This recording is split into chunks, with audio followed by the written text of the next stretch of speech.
빨리푸는요, 무조건 요 딱으로 냅니다. 진짜예요. 여러분들 어저께 제가 매도 가는 증권 평가를 적어드렸던 거는 전부 다 요딴 식으로 해요. 진짜입니다. 이거 빨리 푸는 방법 미리 여기다 적어놨어요, 여러분들. 해볼게요. 보시면. 보세요. 자, 여기. 자, 이렇게 빨리 푸실 때는 이렇게 푸시는 겁니다. 어떻게 푸시는 거냐면, 일단 우리가 매도 가는 증권 평가 문제가 나오면 매도 가는 증권 평가이익과 손실을 상기한다라는 거예요. 그죠? 근데 조심하실 게 뭐냐면 어떤 틀을 잡으셔야 되냐. 내가 100주를 취득했어요. 당초에. 전년도에 100주를 취득했고 100주를 취득했어. 그러면 당연히 매도 가는 증권 평가이익과 손실도 100주에 대한 거잖아요. 처음에는. 맞죠? 그런데 이때 30주 팔았죠. 즉 30%를 팔았단 말이에요. 그럼 30%를 팔았다라는 건 남은 건 70%다라는 거예요. 그러면 일단 남은 70%에 대해서만 우리가 평가를 해야 된다라는 게 핵심이고요. 그죠? 그리고 매도 가는 증권 평가이익과 평가손실은 우리 아까 처분 분개했었지만 처분할 때 없어져요. 우리가 아까 했던 매도 가는 증권은 전부 처분했으니까 매도 가는 증권 평가이익이나 손실 다 깠지만 그렇죠? 30주만 팔았으면 30%에 대한 매도 가는 증권 평가이익이나 평가손실만 까야 된다라는 게 핵심이에요. 그렇죠? 여기 보시면 미리 적어놨어요. 보세요. 자, 그러면 매도 가능 증권 있죠? 매도 가능 증권이 100주가 있었고 한 주당 내가 5만 원 주고 취득한 거예요. 그런데 전년도 말에 한 주당 5천 원의 시가가 떨어졌죠. 한 주당 5천 원이 떨어졌고 100주를 가지고 있으니까 100주 곱하기 5천 원 하면 우리가 매도 가능 증권 평가 손실이 전년도 말에 50만 원 더 쓸 거예요. 되셨죠? 그리고 매도 가능 증권의 장부 금액은 100주 곱하기 4만 5천 원인 450만 원으로 돼 있을 거고요. 오케이. 근데 얘는 100주에 대한 거다라는 거. 100주에 대한 거. 오케이? 100주에 대한 거, 100주에 대한 거. 자, 100주에 대한 거고요. 그럼 이제 X 1년 중에 30주 팔았잖아요. 그럼 30주 팔았으면 매도 가능 증권 요 450만 원만큼이 100주에 대한 거니까 30주를 팔았으면 매도 가능 증권을 450만 원에 30%만큼 제거해야 되는 거예요. 그렇죠? 우리는 근데 제거하는 분께 끊는 게 아니잖아요. 지금은 논리적으로 오셔야 돼요. 그리고 매도 가능 증권 평가 손실도 50만 원에 30%만큼 제거가 됐을 거다라는 거예요. 그렇죠? 그러면 70%인 70주만 남는다라는 거예요. 즉 여기서 보세요. 그럼 여기에서 여기다 좀 적을까? 그럼 여기에서 우리가 녹색으로 하면 그럼 이 70%는 매도 가능 증권, 매도라고 할게요. 그럼 매도 가능 증권은 450만 원에 70%가 남는 거고요. 맞죠? 그 다음에 매도 가능 증권 평가 손실. 손실은 50만 원에 70%만 남게 된다라는 거예요. 되셨어요? 남으니까 요거에 대한 평가를 한다라는 거예요. 여기. 자, 그러면 지금 70주, 지금 이제 30주를 팔면 30주를 팔면 70주 곱하기 4만 5천 원으로 표시돼 있잖아요. 70주 곱하기 4만 5천 원 표시돼 있죠. 처분하면. 그죠? 그럼 70주 곱하기 4만 5천 원이 한 주당 5만 3천 원 됐단 말이에요. 맞죠? 그러면 70주가 한 주당 8천 원만큼 시가가 올랐죠. 맞죠? 시가가 올랐으니까 일단 차변에 매도 가는 증권은 70주 가지고 있었고 한 주당 8천 원만큼 올라갔으니까 56만 원을 증가시키는 거예요. 그럼 여기까지만 보면 매도 가는 증권 평가이익이 56만 원인 거잖아요. 오케이? 그럼 매도 가는 증권 평가이익이 56만 원인데 근데 우리 매도 가는 증권 평가 손실이 50만 원 곱하기 70%가 남아있단 말이에요. 맞죠? 그러면 이 매도 가는 증권 평가 손실 50만 원에 70%를 상계 먼저 해야지, 얘부터. 됐죠? 그래서 여기 얘가 차변에 있을 거잖아요. 그럼 차변에 있는 매도 가는 증권 평가 손실을 대변으로 없앤 거예요. 됐죠? 상계하고 나머지 빵꾸 나는 곳에 매도 가는 증권 평가이익 적으시면 되겠지. 오케이? 요렇게. 이렇게 하시면 된다라는 거예요. 틀 어떻게 잡는지 이해되시겠어요? 녹화 중이니까 이해 안 되시면 영상 보시고 그 다음에 제가 기출문제 어저께 불러드렸으니까 알죠? 그냥 이거 쉽게 하시는 방법이 있어요. 쉽게. 어떻게 하시면 되냐면 이렇게 하시면 돼요. 뭐냐? 자, 한 방에 하는 방법이 한 방에. 한 방에 어떻게 하냐면 일단 내가 요때 100주 곱하기 30주를 매도했잖아요. 그럼 70주만 남아있겠지. 맞죠? 그러면 70주만 남아있을 거란 말이에요. 그러면 70주에다가 한 주당 8,000 떴잖아요. 맞죠? 이때 100주에 대한 게 여러분 45,000원으로 기록돼 있을 거잖아요. 30주 팔았으면 그럼 70주 남은 것만 평가해야 되겠네 이 생각을 하셔야 된다고요. 맞죠? 그러면 70주 얘가 이제 기말에 한 주당 53,000원으로 평가가 되잖아요. 근데 내가 당초에 장부에 기록할 때는 45,000원 전년도 말 장부 금액으로 돼 있을 거거든. 그럼 요것만큼 평가 이익이에요. 평가 이익. 맞죠? 그래서 일단 여기에다가 여러분들이 매도 가는 증권 70주 곱하기 한 주당 8,000원 이렇게 잡는 거예요. 맞죠? 근데 이것도 마찬가지야. 그러면 우리가 매도 가는 증권 여기까지만 보면 이때가 매도 평가 이익이잖아요. 매도 평가 이익이 얘만 놓고 보면 70주 곱하기 8,000원이죠. 일단 올해 연도 말만 놓고 보면 70주 곱하기 8,000원만큼 매도 가는 증권 평가에 뜨는 상황이잖아요. 그죠? 근데 우리가 매도 가는 증권 평가이익 적기 전에 매도 가는 증권 평가 손실부터 상기한단 말이에요. 그러면 여러분 이 생각하셔야지 뭐냐면 그러면 당초에 여기 매도 가능 증권 평가 손실이 일단 한 주당 5,000원 있을 거 아니야. 한 주당 5,000원. 매도 가능 증권 평가 손실이 한 주당 5,000원 있을 거 아니야. 이렇게. 맞죠? 5,000원인데 30주를 팔았으면 매도 가능 증권 평가 손실도 70주 곱하기 한 주당 5,000원만 남아있겠지. 맞죠? 그거부터 상기하는 거예요. 매도 가능 증권 평가 손실이 70주 곱하기 5,000원만 남아있을 거니까 걔를 상기하려면 대변으로 그냥 70주 곱하기 왜 얘를 바로 없애냐? 매도 가능 증권 평가 손실을 70주 곱하기 한 주당 5,000원 이렇게 없어질 거란 말이에요. 맞죠? 그럼 나머지가 이런 빵꾸 나는 곳에 그냥 매도 가능 증권 평가 이익 적으시면 돼요. 그렇죠? 매도 가능 증권 평가 이익 70주 곱하기 한 주당 3,000원.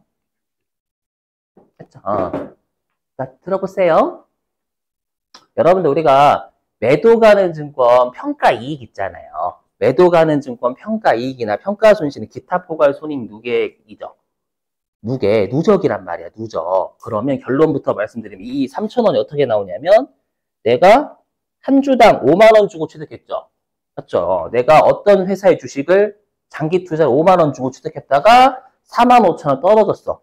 상관없어. 계속 기다려보니까 53,000원 됐네? 그럼 결론적으로 장기 투자니까 5만 원짜리가 53,000원 된 거예요. 이 두 개의 차이로 우리가 매도 가능 증권 평가 이익 구하는 거예요. 그러니까 매도 가능 증권 평가 손익을 최종적으로 물어보는 게 문제에서 계산 문제로. 다음 중 매도 가능 증권 평가 손익은 얼마인가 최종적으로. 그걸 할 때는 요거 구하고 요거 또 구하는 거 아니야. 그냥 우리가 어떻게 평가가 된 최종적인 마지막 평가가 중요한 거예요. 장기 투자니까. 그러다 보니까 그냥 한 주당 5만 원 주고 샀던 게 최종적으로 한 주당 53,000원 됐잖아요. 매도 가능 증권 평가이익은 한 주당 3,000원이 올라간 거 최종적으로 시가가. 요게 그거. 어려우시면 아까처럼 하시던가. 아셨죠? 아니 이 아래에 있는 제가 요거 한 건 뭐냐면 혹시라도 계산 문제로 계산 문제로 매도 가는 증권 평가 손익은 얼마인가 라고 물어보면 장기 투자는 계속 시가가 올라갔다 내려갔다 올라갔다 내려갔다 하잖아요. 그럼 결론적으로 내가 마지막 평가한 거하고 취득 원가하고 비교하면 된다라는 거예요. 아니에요. 됐죠? 표정 안 좋으신데? 괜히 얘기했어. 죄송해요, 여러분. 이거 무시. 방금 했던 거. 방금 했던 거. 개소리예요. 자, 여러분, 여기 보시죠. 되셨죠? 어떻게 하는지? 이거 시험에 나오면. 자, 그 다음에 2번인데요. 2번 안 하면 안 될까? 2번 괜히 넣은 것 같아가지고. 죄송해요, 할게요. 자, 뭐냐면, 이거 여러분들 12월 31일 날 급여가 2,400만 원 발생한 거죠. 근데 실제로 급여 지급은 내년도 1월 5일 날 하잖아요. 그러면 이거 아직 미지급 비용인 거죠. 그죠? 그래서 일단 여기 12월 31일에 뭐냐 이거 차변에 급여가 영업부 직원에 대한 급여가 2,400만 원 발생했다라는 사실 기록해 줘야죠.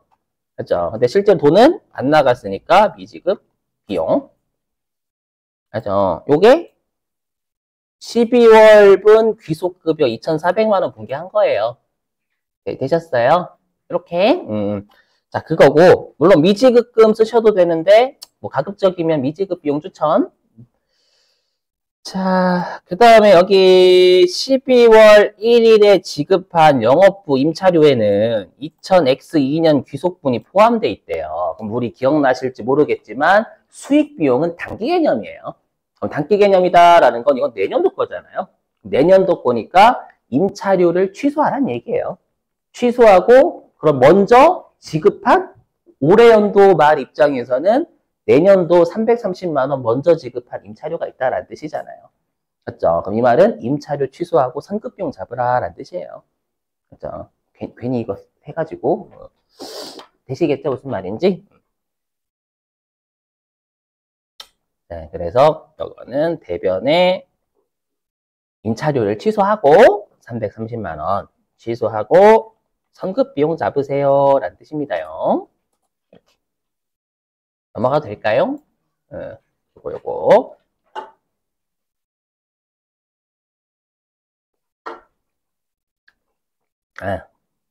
자, 그 다음에 3번은 바로 했습니다. 그냥. 이렇게 좀 할게요, 여기. 간편법. 여러분들 정보보조금은 간편법 외우시는 게 가장 좋아요, 가장. 우리 시험에 정액법만 주구장창 내거든요. 맞죠? 해볼게요. 우리 뭐 했었냐, 어저께. 감가상각비, 정보보조금 나오면 그냥 감가상각비부터 그냥 먼저 하시는 거 추천드린다라고 했죠?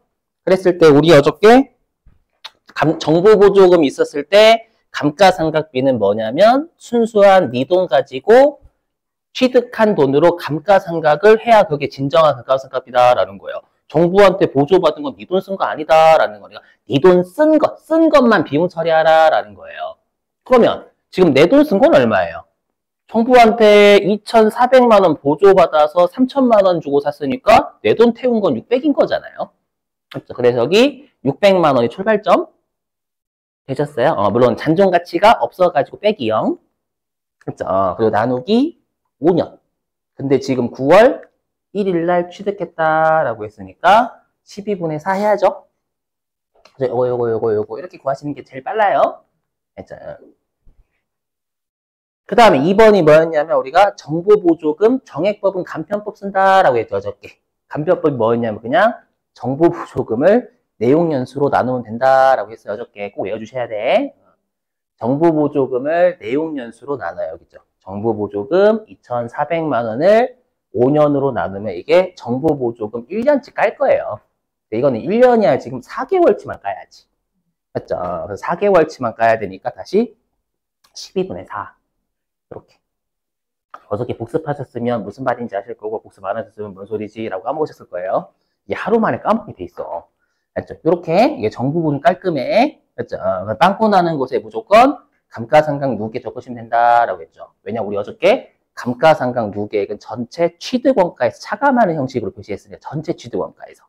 맞죠? 그러다 보니 전체 취득원가 3,000만 원이었잖아요. 이렇게. 그럼 어차피 여기도 3천, 여기도 3천 똑같아. 어차피 사변대변은. 그렇죠? 뭐 이렇게 떼어도 될까? 어차피 숫자는 알아서 해주니까 계산기가. 그렇죠? 이렇게 하시는 거 추천.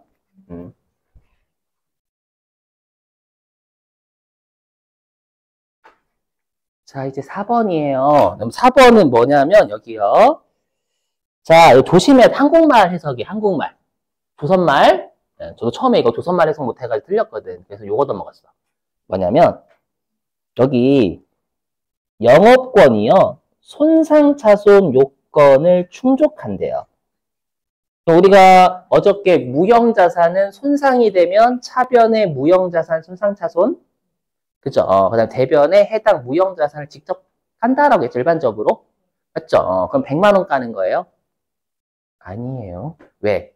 여기 조선말이 조선말. 자, 한국말 배타적 권리 가치가 100만 원이 하락됐다. 100만 원이가 아니에요. 100만 원으로 하락이 된 거예요. 다른 말이죠. 우리가 만약에 이 영업권의 가치가 100만 원이 하락했으면 손상차손 100만 원인 거예요. 100만 원으로 하락했다라는 건 얼마짜리 영업권이 100만 원이 된 거예요. 그럼 그 차이 나는 게 손상이지. 아셨죠? 이거. 이 이냐, 으로냐, 그 차이로 인해서 우리가 낚인 거예요. 그렇죠? 그러면 12월 31일자 영업권의 잔액을 확인해서 걔가 100만 원으로 떨어진 분개하라라는 뜻이에요. 으로니까. 아셨죠? 그럼 12월 31일자 합장 가셔도 되겠고, 재무상태표도 가능하죠? 12월 31일이면. 자, 그럼 합계잔액 시산표를 가보면은요. 12월 31일 날. 그럼 여기에서 여러분 영업권 찾아요, 그냥. 영업권. 그러니까 여기 보시면 영업권이 800만 원이에요. 즉, 손상되기 전 영업권은 800만 원이었던 거예요. 됐어요? 근데 800만 원짜리 영업권이 이제 손상이 돼서 100만 원으로 떨어진 거예요. 그럼 700만 원만큼이 손상된 거죠. 네? 이해되시겠죠? 무슨 말인지. 예. 그럼 12월 31일 날 차변에 무형자산 손상차손 금액을 700 그다음에 대변에 영업권은 뭐예요? 요 문제도 조심하시고 의론인지 인지로 꼭 확인하셔야 된다라는 문제입니다. 됐죠?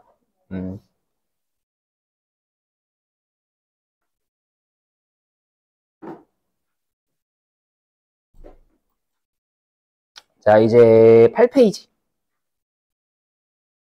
뭐냐? 자, 8페이지 아마 여러분들이 이걸 배우셨을 거예요. 뭘 배우셨을 거냐면 요거 부가세 예수금하고 부가세 대급금을 부가가치세 신고기간 종료일에 상계하잖아요. 맞죠? 아마 이거는 잘 하셨을 건데 문제는 뭐냐면 요 문구를 그대로 분계 끊는 거예요. 아까 우리 대손세액공제도 부가세 예수금에서 차감 그 분계 끊었었잖아요. 이것도 마찬가지야. 뭐요? 우리가 예정신고 때는 일반적으로 부가가치세 환급을 안 해줘요. 확정신고 때 해주지. 맞죠? 그럼 우리가 어떻게 배우셨냐면 예정신고 때 미환급된 세액은 납부세액에서 차감이잖아요. 즉 여기가 핵심이에요. 미수금 차감 이거예요. 예정신고 때 미환급된 세액은 채권으로 잡혀있을 거 아니에요. 미수금으로. 미수금을 차감하는 거니까 대변으로 까라는 거예요. 미수금. 이해되세요? 그러니까 문구를 알고 있어야 분개가 된다. 아이고. 자, 그리고 여러분 복습 좀 하면 세무 1급은 근데 가끔씩 개정 과목 안 주거든요. 이거 뭐 어디 갔어? 우리 가산세 뭐로 처리해요? 회계에서 개정 과목. 세금과 공과, 그다음에 전자신고 세액공제 나오면 잡이익 처음 들으시면 다 외우시면 돼. 괜찮아. 알죠? 다시 전자신고 세액공제는 10,000원 얼마 안 되니까 잡이익. 알죠? 그다음에 가산세는 세금과 공과. 알죠? 지금은 전자신고 세액공제 없지만 시험에서 줄 때도 있거든. 그리고 아마 여러분들 기출문제 많을 거예요. 요거 많이 출제됐다. 아, 죄송해요. 세무 2급에서 했구나. 세무도 해가지고 잘 출제해요. 이것도 많이. 자, 그럼 우리가 부가세 대급금은 자산이죠. 왜냐면 매입세 공제될 때 계정 과목이 부가세 대급금이잖아요. 그럼 납부할 세금이 줄어드니까 자산효과. 그리고 부가세 예수금은 부채죠. 예수금이니까 세무서에 갖다 낼 부채란 말이에요. 그렇죠? 그래서 여기 대변 잔액이 있는 거고. 부가세 예수금은 부채니까 잔액이 대변에 있는 거고요. 부가세 예수금은 자산이니까 잔액이 차변에 있어야죠. 이걸 정리하는 거리가 반대편으로 까면 된다라는 거예요. 그죠?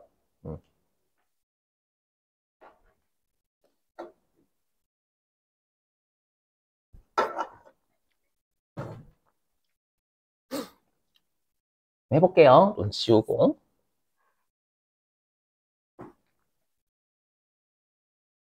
좀 지우고 할게요. 좀 보여드려야 되니까. 아시죠, 여러분들? 수동결산은 쭉 이어서 해야 되는 거. 좀 보여드리기 위해 삭제. 자, 그럼 일단 부가세 대급금 자산이니까 정리는 대변으로요. 그래서 부가세 대급금이 아마 문제에서 4,860만 원. 그죠? 자, 그 다음에 부가세 예수금은 부채니까 정리하는 건 차변으로요. 맞죠? 정리할 건 8,400만 원. 차변에 부가세 예수금을 정리합니다. 8,400만 원 정리. 됐죠? 자, 그리고 미수금을 깝니다. 여기 미수금에서 미수금 차감하는 거니까 미수금이라는 채권을 대변으로 까면 돼요. 이거 뭐냐? 대변에 미수금. 근데 미수금은 거래처를 걸 수가 없어요. 세무서를 안 줬잖아요. 세무서를 줘야지만 걸 수 있습니다. 예외. 우리 시험은. 자, 금액이 50. 그 다음에 세금과 공과라는 가산세. 얘가 20만 원.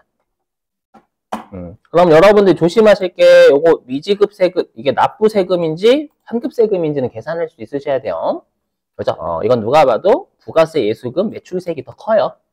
그죠? 매출세액이 더 크니까 납부세액이지만 거꾸로 뒤집어 엎어버리면 이건 환급세액이 됩니다. 거꾸로 되면. 그죠? 그래서 얘는 미지급 세금 처리하면 되겠습니다. 그죠? 이렇게. 그래서 꼭 미지급 세금, 그러니까 납부세액인지 환급세액인지도 신경을 써주셔야 됩니다요. 자, 넘어가고요. 그 다음 쭉 넘어가서 몇 번이었냐? 9페이지 9페이지 8번이죠? 맞나요? 8번 아니었어요? 8번 맞죠? 8번. 요것도 출제를 좀 합니다. 은근해요. 이건 세무 2급에서는 여태까지 한 번 냈거든요. 세무 2급에서 한번 해보셨어요, 혹시? 해볼게요. 무슨 말이냐면, 여러분들 우리가 정기 예금하고요. 정기 적금이 만기가 1년을 초과하면 계정 과목이 장기성 예금을 써요. 맞죠? 그러니까 얘는 내가 정기 예금 개설을 21년 5월 1일 날 했죠. 그리고 만기가 25년 4월 30일이잖아요. 그럼 당초에는 장기성 예금으로 회사가 잡았다라는 거예요. 여기까지 되셨어요? 그러니까 장기성 예금은 비유동 자산이었던 거예요, 당초에. 근데 올해 연도 말 입장에서 이제 만기가 4개월밖에 안 남았잖아요. 그럼 더 이상 장기성 예금이 아니야 라고 붕괴 끊어야 되는 거예요. 맞죠? 그리고 만기가 4개월밖에 안 남았으면 이제 정기 예금이라는 우리가 유동자산이 된 거예요. 즉 유동성 대체하라 라는 뜻이에요. 이해되시겠어요? 그래서 어떻게 하는 거냐면 지우고 대변에 장기성 예금을 깝니다. 6천만 원. 네, 그리고 차변에 정기 예금 이렇게 돌려주는 거예요. 그러니까 한마디로 여러분들이 그거 생각해 주시면 돼요. 우리가 이제 유동성 장기 부채 있죠? 맞죠? 장기 차입금 같은 장기 비유동 부채 없애고 유동 부채 돌려버리잖아요. 그거 하는 거예요. 맞죠? 그래서 장기성 예금이라는 비유동 자산을 없애고, 맞죠? 그 다음에 유동 자산으로 갈아 끼우는 작업하는 거예요. 알죠? 물론 여기 은행 가급적 걸어주세요. 원래 채점 대상은 아니지만 우리 예금 적금 원래는 거래처 걸어야 되거든요. 언급이 있으면. 자, 됐고요. 그 다음에 이제 9번 하겠습니다. 자, 9번은 제가 손으로 분께 좀 끊어주세요 라고 했어요. 아마 실제 시험장에선 있을 겁니다. 개정 과목이.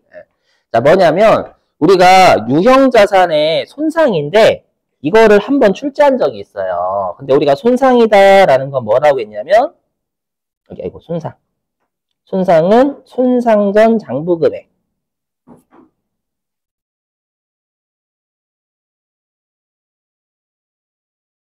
금액에서 회수 가능 금액을 뺀다라고 했어요. 손상 구하는 거. 그죠? 처음 들으시면 안 돼요. 이렇게. 예. 근데 우리가 다시 이 회수 가능 금액은 어떻게 구한다라고 했냐면 사용 가치하고 순공정 가치, 처분 가치 둘 중에 큰 걸 쓴다라고 했죠. 얼마 회수할 수 있을지는 사용 가치가 크면 계속 사용할 거고 처분 가치가 크면 팔아버릴 거고. 맞죠? 그래서 지금은 우리가 회수 가능 금액이 3,250만 원이다라는 걸 찾으라는 문제예요. 아, 여기? 그러면 손상 전 건물의 장부가는 5천만 원이었는데 맞죠? 회수 가능 금액이 3,250이니까 1,750만 원만큼의 유형자산 손상이 발생했다. 라는 뜻이에요. 되셨어요? 그래서 분계는 차변의 유형자산 손상차손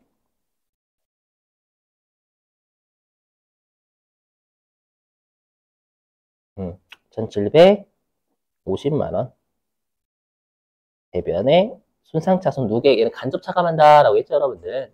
손상차손 누계 1,750만 원 요렇게 하는 뜻이에요. 됐죠, 여러분들? 요거. 우리 11번까지였나요, 저게? 그죠? 자, 이제 10번 조심하셔야 돼, 10번. 가지급금 인정이자인데요. 요거 가지고 장난 무지하게 쳤어요. 뭐냐. 우리가 여기 가지급금 인정이자 법인세 때 배웠죠. 그죠? 근데 주의하실 게 여기에 있는 인정이자는 세법상 시가이자잖아요. 그죠? 요 인정이자가 세법상 시가이자예요. 요거는 법인세나 필요한 거예요. 우린 지금 재무회계하고 있어요. 그럼 재무회계는 세법상 이자 필요 없어요. 재무회계는 회사의 분계 끊는 거잖아요. 그럼 회사의 분계는 여기 회사 계상액을 보는 거예요. 지금이야 같은 숫자를 줬지만 여러분들이 만약에 회사 계상액이 1,000만 원이야. 그러면 1,361만 원 처리하면 지읒되는 거예요. 알았죠? 여기 재무회계 동네야. 아셨죠? 이거 조심하셔야 돼. 예. 마치 이런 거 있죠. 마치 우리가 식대라고 이렇게 급여 명세에서 있어. 식대. 그렇죠. 근데 재무회계 동네에서 나온 거예요. 근데 갑자기 이제 식대 이거 비과세인가요, 선생님? 이렇게 물어보면 큰일 나는 거잖아. 맞죠? 재무회계하고 있는데 갑자기 소득세 왜 그거 적용하냐고 재무회계다. 그건 똑같은 거예요. 맞죠? 그러다 보니까 회사 계상했잖아요. 재무회계니까. 맞죠? 물론 같지만 그럼 회사 계상액인데 여기 이자는 수취하지 않았대요. 수취하지 않았다라는 건 아직 못 받은 이자가 있는데 이자 수익을 장부에 계상했다라는 뜻이 되겠죠. 그죠? 그래서 분계는 어디 가서 차변의 미수 수익, 그죠? 미수 이자 수익 1361 1361 0958 적고 대변에 이자 수익 계상했을 거 아니에요. 이거 회사 거 적으라는 거예요. 넘어갑니다. 물론 미수 수익에 김수영 거셔도 상관없고요. 다시 마지막 11번 이미 했어요. 여기다가 준비. 네.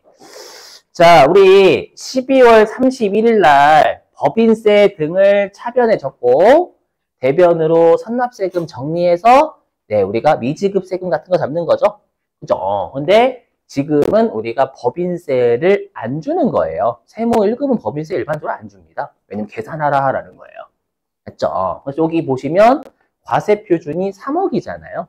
우리가 시험에서 과세 표준이라고 던져주면 이 과세 표준 2억까지는 9%. 외우시라는 거예요. 2억까지는 9%고 2억을 초과하는 부분은 몇 프로?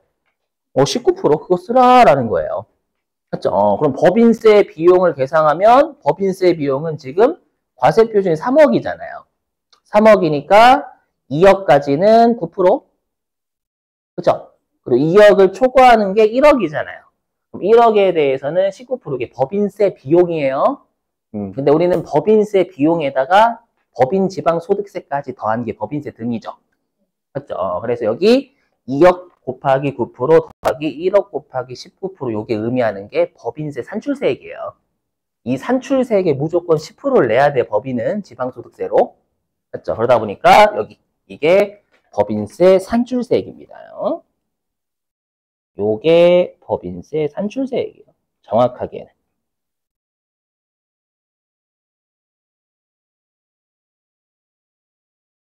이 법인세 산출세액에 무조건 지방소득세는 10%를 내야 됩니다요.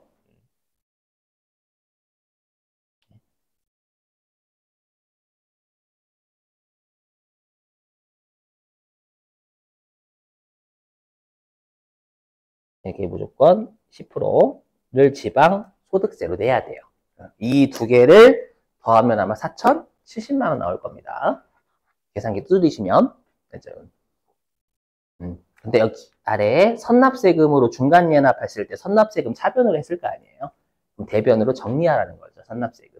그럼 나머지를 미지급세금 이렇게 수동결산으로 하시든 자동결산은 설명 안 할게요. 자동결산 알고 계실 거니까 자동결산으로 하시든 택. 그래서 요거 이 과세표준 얼마까지는 몇 프로 이거 할 줄 아니? 이거. 그래서 요거 꼭 잘 외워주시길. 자, 됐습니다.